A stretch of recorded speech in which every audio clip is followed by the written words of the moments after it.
Welcome to the podcast with Gul Bukhari. आज हमारे साथ बहुत ही इंटरेस्टिंग और बहुत टैलेंटेड मेहमान हैं अली वारसी। आप इनको जानते ही होंगे। ये नया दौर के साथ भी हैं और ये नया दौर के लिए अपने वीलॉग्स भी करते हैं, लिखते बहुत ज़्यादा हैं और इनकी जो रिसर्च कैपेबिलिटी है वो बहुत उम्दा है। तो वेलकम अली, और बहुत शुक्रिया आपके जॉइन करने का। टॉपिक ही ऐसा है कि आपके बगैर बात नहीं बननी थी।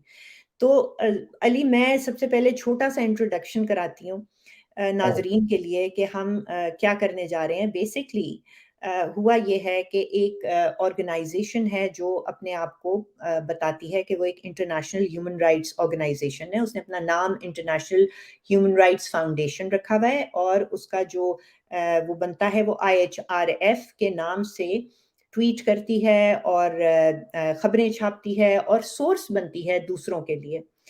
अब माजरा ये है कि बिल्कुल हाल ही में असल में IHRF के ऊपर हम शायद आपको आज एक एपिसोड दिखाएँगे और फिर अगला एक एपिसोड कल, क्योंकि ये थोड़ा कहानी लंबी है, ये आज से शुरू नहीं हुई।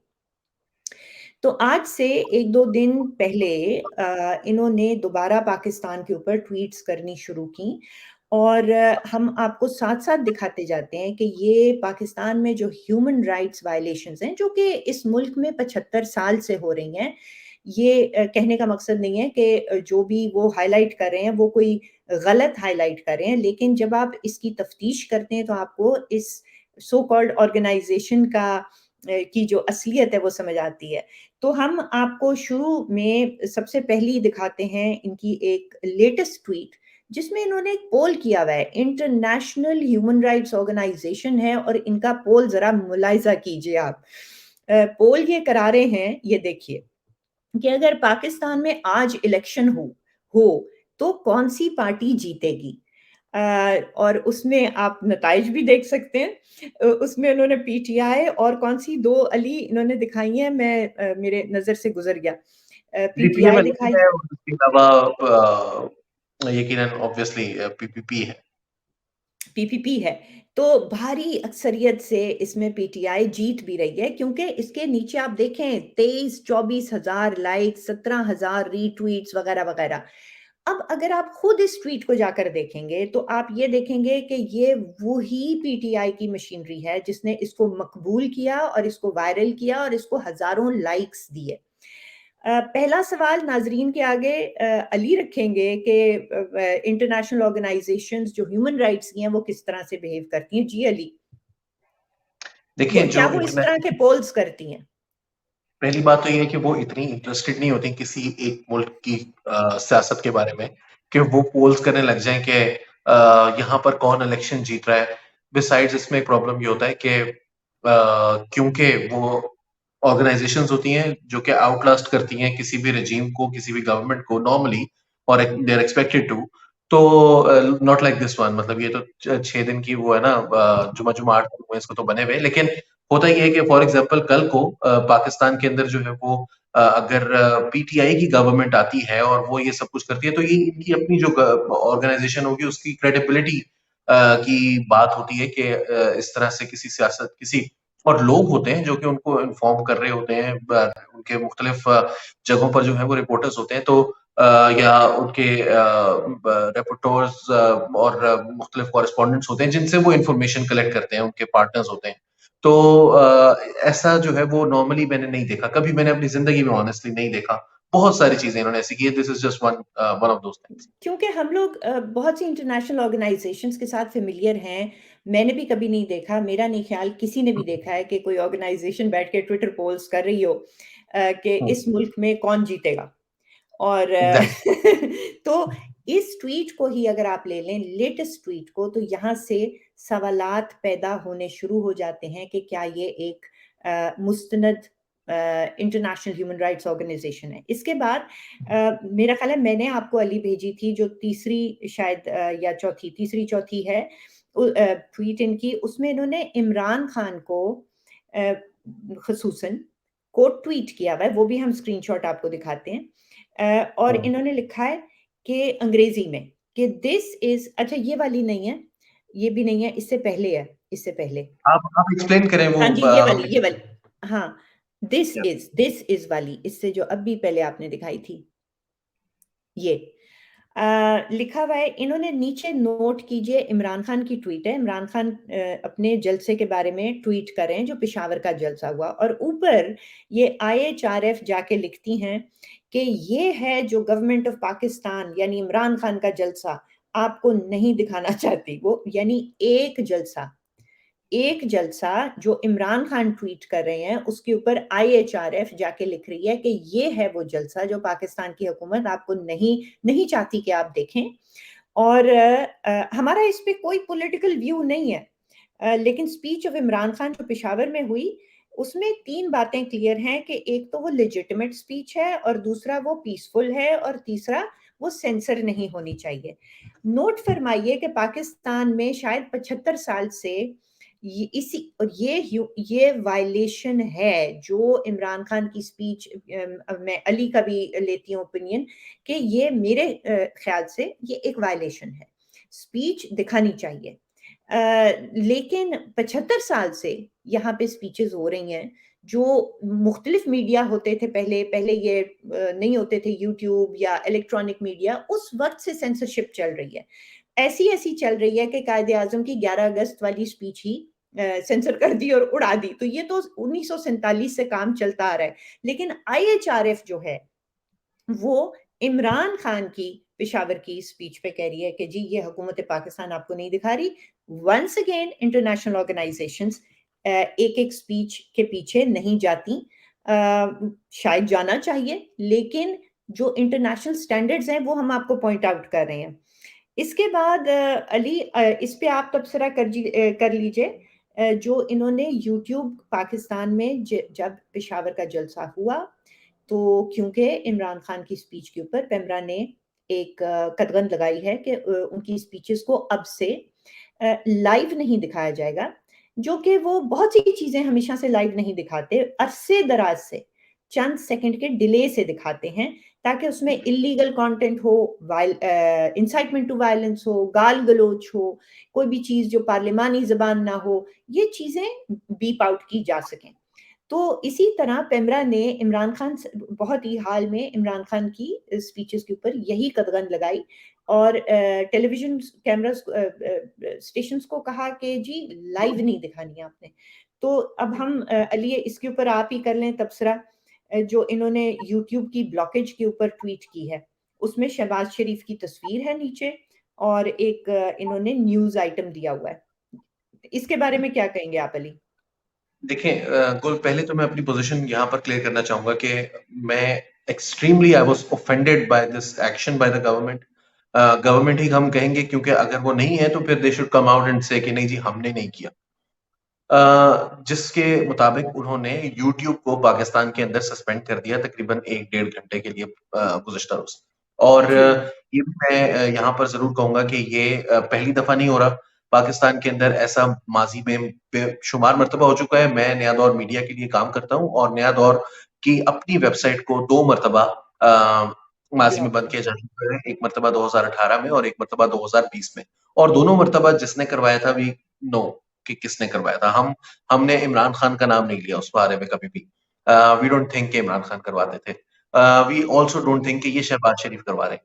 लेकिन इस ऑर्गेनाइजेशन को, जो कि बहुत ही मतलब एक बड़ी ऑर्गेनाइजेशन खुद को कह रही है और साबित करना चाहती है, if that organization doesn't know कि पाकिस्तान में टीवी चैनल्स जो हैं उनको डिक्टेटरशिप या उसकी जो false indictment of innocent citizens on terrorism charges ये कौन करवाता है, या पीसफुल पॉलिटिकल ओपोनेंट्स के आर्बिट्ररी अरेस्ट्स को कौन करवाता है। मिसाल के तौर पर आज ही अभी सोशल मीडिया के ऊपर एक क्लिप वायरल है जिसमें फवाद चौधरी साहब, जो कि फॉर्मर गवर्नमेंट के अंदर जी, इंफॉर्मेशन मिनिस्टर थे, उन्होंने वसीम बदामी को एयरबाई पर इंटरव्यू देते हुए कहा कि मतीउल्लाह के ऊपर जो हमला हुआ वो हमने नहीं करवाया।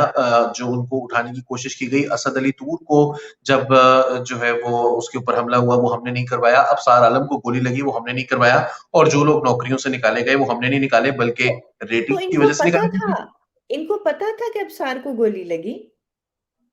क्योंकि इनके जो लीडर को हैं पता था, उनको नहीं था पता। ये कहना था कि वो फवाद चौधरी साहब का ये कहना था कि हाँ, इमरान खान ने एक और साको सबाक में बात की थी, हामिद मीर साहब ऐसी ही बातें करते थे कहीं पर भी जाकर। लेकिन मैं आपको ये याद दिलाता चलूं कि फवाद चौधरी साहब जब बीबीसी हार्ड टॉक के ऊपर स्टेफन सैकट को बिल्कुल। इंटरव्यू देते थे, तो वहां पर उन्होंने ये कहा था कि पाकिस्तान में लोग अपने ऊपर खुद हमले करवाते हैं ताकि वो पाकिस्तान से बाहर चले जा सकें और वहां पर जाके असाइलम क्लेम कर सकें। और उन्होंने ताहा सिद्दीकी का नाम भी लिया था उस वक्त, अगर आपको याद हो, अपने उस इंटरव्यू के अंदर जब उनसे पूछा गया कि मिसाल के तौर पर ऐसा कौन फर्द है, तो उन्होंने उनका नाम भी लिया था। सो अली, जहाँ वो जहाँ तक मुझे जी याद पड़ता है, इन्होंने या हार्ड टॉक ही में और या फिर सलीम साफी के साथ, मेरा ख्याल है सलीम साफी के साथ इन्होंने दोबारा या उससे पहले ताहा का भी नाम लिया था और मेरा भी नाम लिया था। मजे की बात यह है कि इन्होंने यही बात सलीम साफी को कही कि हाँ, ये जो हैं उस वक्त कि ये सहाफ़ी, इनके ऊपर हमले-शमले कोई नहीं होते, ये ड्रामा है सारा और ये सारे इसलिए करते हैं कि ये बाहर जाके असाइलम ले लें। तो हाँ, सलीम साफ़ी ने इनको चैलेंज किया और कहा क्या मतलब, या कोई ऐसा सवाल किया तो इन्होंने आगे से कहा, ताहा सिद्दीकी कहाँ बैठे हैं? गुल बुखारी कहाँ बैठी हैं? हाँ, इसमें मज़े की बात ये है कि चले ताहा सिद्दीकी तो वाक़ई उनके ऊपर जो हमला है उसके बाद ही फ्रांस रिलोकेट हुए और हाँ, उन्होंने असाइलम भी लिया क्योंकि असाइलम के अलावा उनके पास कोई चारा नहीं है। हाँ, लेकिन मैं हमेशा से बरतानवी सिटिज़न हूँ। या हमेशा से।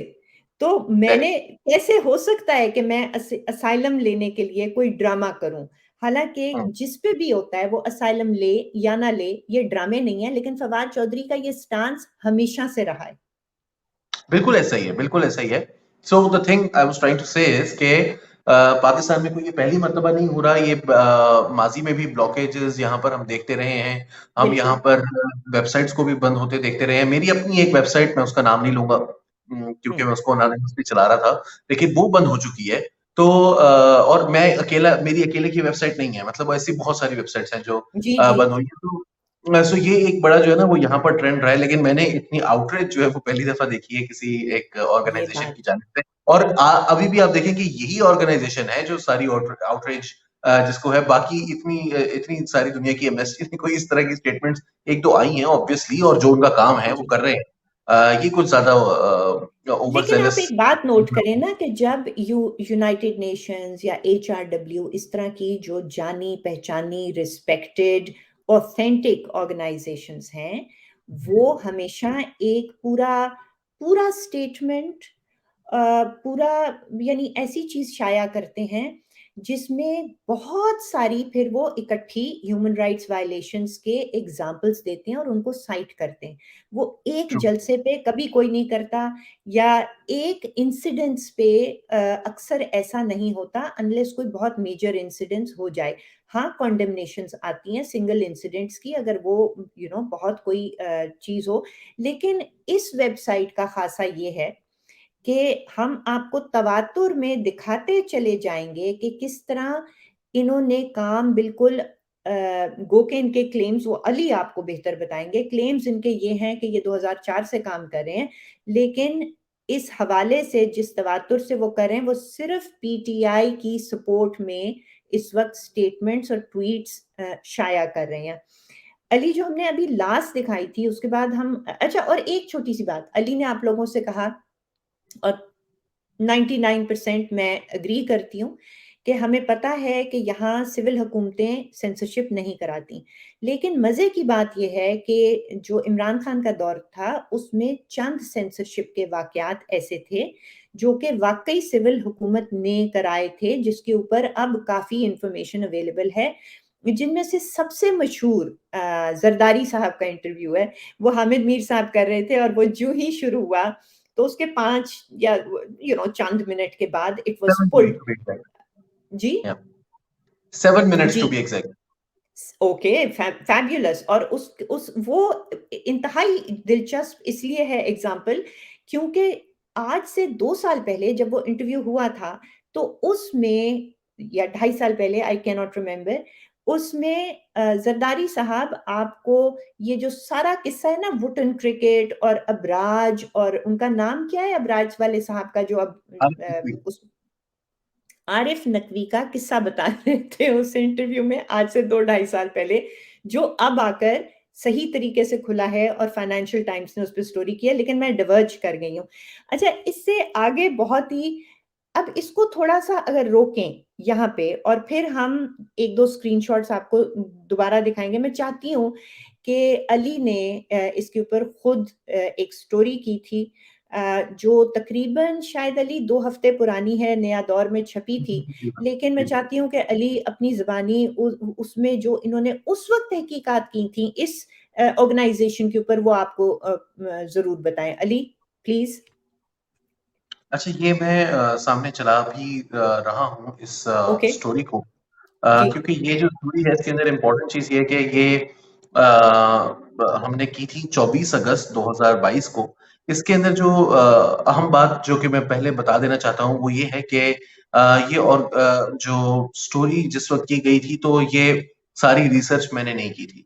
ये जी, रिसर्च जो थी वो की थी एक एक सहाफ़ी या जो भी मुझे नहीं मैं जानता नहीं उनको पर्सनली, एक ट्विटर अकाउंट है ओमनीसाइंट 0x करके कुछ, और उसको उसकी जानिब से ये सारी रिसर्च जो है वो इनिशियली उनकी तरफ से सामने लाई गई थी, जिसको मैंने फिर चेक किया। जब मैंने पढ़ा फिर मैंने उसकी मज़ीद डिटेल्स में मैंने जाना शुरू किया और मैंने उनकी जो दी गई इन्फॉर्मेशन थी उसको वेरीफ़ाई किया, तो उनके कुछ स्टेटमेंट्स थे जो कि मतलब हो सकता है कि थोड़े से आउट ऑफ लाइन हो, मतलब उन्होंने कुछ वो यहूदी वगैरह के हवाले से कुछ बात की हुई थी, उसको मैं बिल्कुल भी हम बुकुल बुखारी या मैं सब्सक्राइब नहीं करते उस व्यू से। लेकिन जो स्टोरी थी वो अगर आप देखें यहाँ पर तो इस तंजीम की जो हकीकत है वो क्या वाकई ये इंसानी हकूक के लिए काम करती है, तो ये जो साहब हैं उन्होंने कुछ स्क्रीनशॉट्स लिए थे जिनमें से एक ये था कि we have received credible reports, यहाँ से उन्होंने देखा। लेकिन उसके फौरन बाद उन्होंने एक ट्वीट की थी जो कि गुल इत्तेफाक की बात यह है कि वो आपने भी जो है ना वो मुझे भेज रखी है और मैं वो दिखाना जी, चाहूंगा। वो एक ट्वीट है जिसके अंदर शमा जुनेजो जो कि जी। ह्यूमन राइट्स एक्टिविस्ट हैं, उन्होंने ये लिखा था कि आप जिस साहब की हिमायत कर रहे हैं, ये खुद एक फाशिस्ट हैं और इनकी जो सोच है वो फैशिज्म पर मबनी है और आप इनके दौर के अंदर जो कुछ होता रहा, मीडिया को बंद करवाया गया, जर्नलिस्ट को जो है वो अब्यूज किया गया, किडनैप किया गया, उनको कुछ उनमें से जो है उनके ऊपर गोलियां भी चली और उनमें से सबसे ज्यादा जो है वो पाकिस्तान के जो जर्नलिस्ट है उनके खिलाफ मुसलसल सोशल मीडिया पर कैंपेन्स रन की गई, जो कि या कांस्टेंट एक थ्रेट है मेंटल हेल्थ के लिए भी आपकी, और वैसे भी मतलब आपको अगर मुस्तकिल अब्यूज जो है वो आ रही हो तो आप अपना काम नॉर्मल तरीके से जारी नहीं रख सकते। तो इन्होंने आगे से जवाब ये दिया कि thank you madam, we are well aware about your intentions, this is ridiculous. जो अच्छा, this is thank you madam, we are well aware about your intentions ये का वेल बेसिकली तो जी, अच्छा मुझे ये वेल बंद करने दें। सुने ना, चलिए। इसका तर्जुमा भी लोगों को करके बता दें कि बहुत शुक्रिया मोहतरमा, हम आपकी नीयत से अच्छी तरह वाकिफ़ हैं। ये अच्छी तरह वाकिफ है। और फिर इसके अंदर जो है ना वो कुछ मैंने उस रोज जब ये वाकया सामने आया था तो मैंने कुछ जो थे ना वो स्क्रीनशॉट्स और भी लिए थे जो कि मैंने जाहिर है शेयर नहीं किए, लेकिन कुछ बहुत ही मजेदार किस्म की गुलाबी अंग्रेजी भी जो है वो इस के अंदर बोली गई थी जो कि तो अगर अभी नहीं है, तो वो हम कल शेयर कर लेंगे, हम गुलाबी बिल्कुल, वाले। बिल्कुल हम बात करेंगे। और ये वो स्टोरी है जिसकी मैं बात कर रहा हूँ, इमरान खान के हक जी, में ट्वीट करने वाली इंसानी हकूक की तंजीम भारतीय प्रोपेगेंडा का हिस्सा निकली। अच्छा, अब ये जो चीज़ है ना ये थोड़ी-सी ज़रा गुल, क्योंकि अब इस तरफ बात आई है, तो हमें थोड़ा-सा इसको मुझे एक्सप्लेन करना पड़ेगा कि इसको बिल्कुल। भारतीय प्रोपेगेंडा ऑब्वियसली मैं जब ये कह रहा हूँ तो उसकी कुछ वजूहात हैं। और उनमें सबसे पहली बात जो है वो ये है कि ये ऑर्गेनाइज़ेशन ये कहती है कि ये इसने अपना काम, अपना सफ़र 2004 में जारी शुरू किया और इसकी जो वेबसाइट है उसके ऊपर सर्टिफिकेट्स ये कहते हैं कि ये 29 अप्रैल 2013 को स्पेन में रजिस्टर हुई। ताहम स्पेन में जो रजिस्टर्ड ऑर्गेनाइजेशंस हैं उनकी ये लिस्ट है लिस्ट और उनके अंदर ये जो ऑर्गेनाइजेशन है ये मौजूद नहीं है। और जब बिल्कुल, हमने इसको चेक किया तो इनकी जो वेबसाइट इन्होंने दे रखी है वो भी डॉट इन से है, यानी इंडियन, जैसे या डॉट पी के पाकिस्तान के लिए होता है, dot G, co dot UK के लिए यूज होता है, तो डॉट इन से करें तो इनको इनका फिर एक साहब को इन्होंने जवाब दिया, कोई एक जकी नाम के साहब हैं, उन्होंने ट्वीट भी की, जिन्होंने कहा कि वो उनका असल में नाम जो है ना वो था ह्यूमन राइट्स फाउंडेशन और इंटरनेशनल, तो उन्होंने कहा कि डेक्लेरेसियोन डॉट यस, इन क्यों है, क्योंकि उनका नाम में इंटरनेशनल का इन है। वो अब आपने गुल लाहौल विला कभी खुद। आपने इंटरनेशनल का इन सुना है कभी आपने लाहौल किसी विला website का? खुद। ये बहुत मजेदार उनका की एक्सप्लेनेशन थी, और मुझे बड़ी अच्छी बात ये लगी कि वो जो जकी खालिद साहब थे, उन्होंने लिखा कि fair enough, he agreed with the with this देखें, जो लोग explanation. टेक्निकली ज़ाहिर है, जो लोग टेक्निकली कन्वर्सेंट नहीं हैं, उनके साथ ये चमत्कार शायद चल सकता है, लेकिन कोई थोड़ा-सा भी इंटरनेट को जानता है या एक दफ़ा सारी इंडियन वेबसाइट्स को देख लें, तो वो डॉट इन होती हैं। जैसे यूके की वेबसाइट्स हैं, वो डॉट को डॉट यूके होती हैं, अमेरिका की डॉट कॉम होती हैं, पाकिस्तान की डॉट पीके होती हैं, ये डॉट इंटरनेशनल कुछ भी नहीं होता। देखिए लेकिन देखिए जी, डोमेन जो है कोई कहीं से भी आप कर सकते हैं, मतलब आप अगर इंडिया में भी बैठे हुए हैं तो हाँ, आप डॉट बीके की डोमेन ले सकते हैं, आप ले डॉट सकते यूएस की डोमेन ले सकते हैं, डॉट कॉम की domain, dot net, dot org, ये ले ये सकते आपकी मर्जी है। लेकिन इंटरनेशनल ऑर्गेनाइजेशन, और ये कितने भी बच्चे हों, इतने बच्चे नहीं हो सकते कि डॉट इन की वेबसाइट से एक उनको ये नहीं पता था कि ये इंडियन, यानी ये ऐसे ही है कि मेरा नाम जो है वो कोई मैं कुछ रख के और फिर स्वीडन की मैं ले लूं, या डीई जो है वो डिक्लेरेशन को मैंने अगर करना है तो इंटरनेशनल डॉट डीई, वो जर्मनी की, और ये ये एक इंटरनेशनल ह्यूमन राइट्स ऑर्गेनाइजेशन की वाले जो है ना वो हरकतें नहीं है ये करने की। लेकिन इसके अंदर और भी बहुत सारी इंफॉर्मेशन है, आप जो सवाल करें वो कर लें, उसके बाद फिर हम इसको आगे चलाते नहीं, हैं। मैं सवाल नहीं, मैं ये सोच रही हूँ कि हमें 20-22 मिनट हो चुके हैं और हम्म। इसमें इंतहाई दिलचस्प चीज़ें हैं और मेरा ख़्याल है कि इसको अगर हम यहाँ अभी तक के लिए अपने ऑडियंस के पास छोड़ें और हम फिर हम्म। इसको मज़ीद आपको दिखाएँ कि ये पहले क्या करते रहे हैं अगस्त के महीने से।